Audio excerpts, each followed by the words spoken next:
Chad Swarthout joins us. He is founder and CEO of Electrona. Welcome, Chad. Thanks.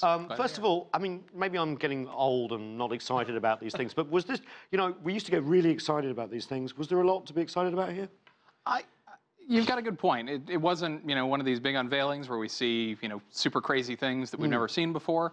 But I think Apple's, definitely hitting the mark. I think there's, we're talking about, issues of privacy. We're talking about issues of, Cambridge Analytica, this new GDPR regulation that's come out in Europe.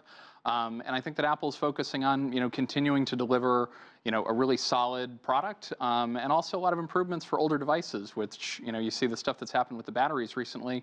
Apple wants to make sure that, people are happy with the products and really, well satisfied. Yeah, is this more of a reaction to criticisms it's had, or is this innovation too? I think it's a mix of both. I think, we're seeing a lot of innovation around augmented reality. We're seeing a lot of new features that are, going to be rolled out with time, things like iOS apps on Macs. I think that Apple's taking steps forward, but they're, doing so cautiously to make sure that, they continue to provide a really great user experience. And I think that that's been something Apple has done for a long time, is, they don't like to deliver things that are half-baked. 32 people at the same time on FaceTime, and you can turn yourself into an animal. I mean, we could do our morning conference call like that, and I can't think of anything worse. Is there an appetite for this, or is it Apple sort of just playing around with what it can do?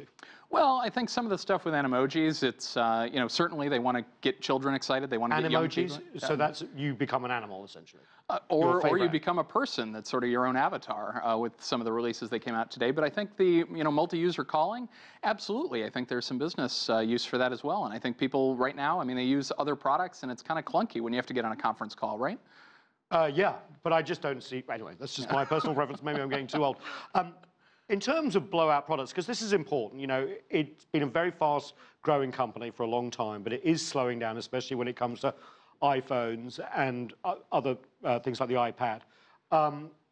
Is there a growth problem at Apple? I don't think there is. I think that Apple's got a lot of money. There's a lot of things people talk about that are happening behind the scenes.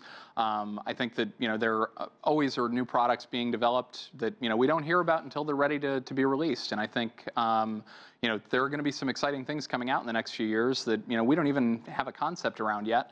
But Apple's not going to talk about those things until they're actually ready for the market. They're facing no increasing competition, and not just in the US, but obviously from Chinese handset makers as well, especially when it comes to quality of cameras, for example, social media innovations and the like. Can they keep up? Well, I think a big reason why they're focusing on security and privacy has been a lot of, desire from users to, not be surveilled, whether it be from, cell phone manufacturers, domestic government, foreign government. There's definitely a lot of desire in the, business community, government community, and amongst individuals to just have a device that they know that they can trust. And I think Apple has really, positioned themselves as the leader in security. What about price? Because Apples aren't cheap. No, they're really not cheap. I just bought a new one recently, iPhone 8, and it's very expensive. Oh, yeah. How are they going to compete on price, or are they going to stay where they are as a sort of very expensive but must-have product? Yeah, I mean, I think that Apple has realized that, at the end of the day, they focus on what they do best, and they're, I don't think that there's going to be a change in the price point. I think, of course, there are going to be, some range where they've got a lower cost option, a higher cost option, but we've seen this, year over year where people are like, is Apple going to come out with something that's super inexpensive, really, capture that low-end market? And I don't think Apple has a desire to be in that space. I think, at the end of the day, Apple wants to be the premium product, and they lead as a luxury brand. What would you like as an Apple watcher to see the company do? Oh, man. Now, that's a question I'm not sure. I mean, at the end of the day, it's not up to me, but I would say that, continuing to see improvements, continuing to see stability, at the end of the day, as much as new features are really a great thing, I'm glad to see that they're focusing on stability, focusing on making sure that the products work, because at the end of the day, I've got my iPhone 10 that I use every day, and it's what I use for email, it's what I use for calling, it's what I use to, access cloud services.